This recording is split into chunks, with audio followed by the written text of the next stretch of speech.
आज मी बनवणार आहे 6 महिन्याच्या पुढील बाळासाठी पोह्यांची रेसिपी।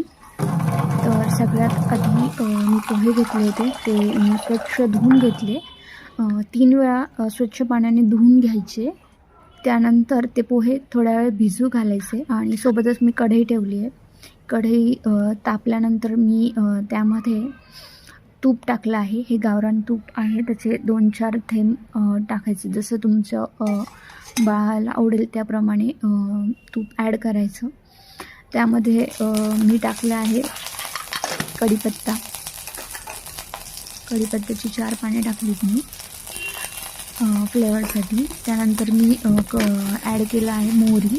मोहरीचे 2-3च दाणे ॲड केलेत, कारण माझे बाळ मोहरी खात नाही जास्त, तर काढून टाकते त्यामुळे।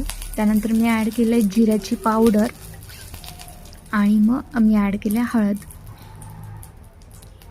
1 वर्षापर्यंत बाळाला मीठ द्यायचं नसतं। जर तुमचं बाळ 1 वर्षाच्या पुढील असेल तर मग तुम्ही मीठ ॲड करू शकता। मी गॅसची फ्लेम लो केली आहे, नाहीतर मग हे हळद आणि जिरं जळून जाईल त्यामुळे।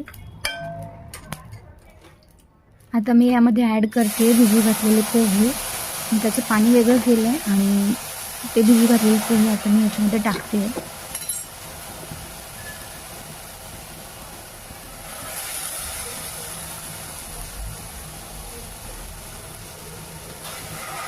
हे मिश्रण असं छानपैकी आपण एकजीव करून घेऊया, म्हणजे जी हळद आहे ती अशी एकाच ठिकाणी राहणार नाही, सर्वत्र पोह्यांना लागेल।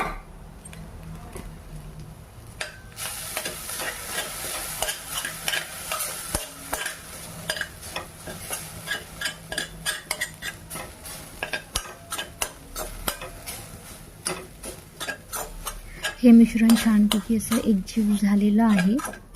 आपण आता यामध्ये ॲड करूया पाणी।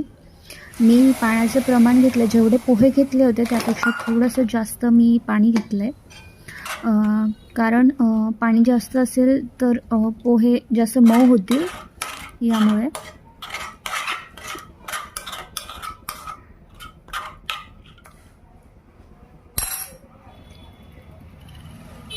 याला छान अशी उकळी येऊन द्यायची, म्हणजे हे पाणी आटून द्यायचं।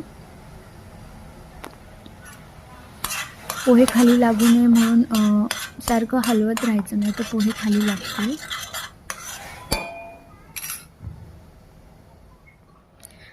आता मी पाणी आटलं आहे त्यामुळे मॅशरने मॅश करून घेते। पोह्यांचे मोठे मोठे कण दिसत आहे त्याच्यामुळे मग मी मॅशरने मॅश करून घेते।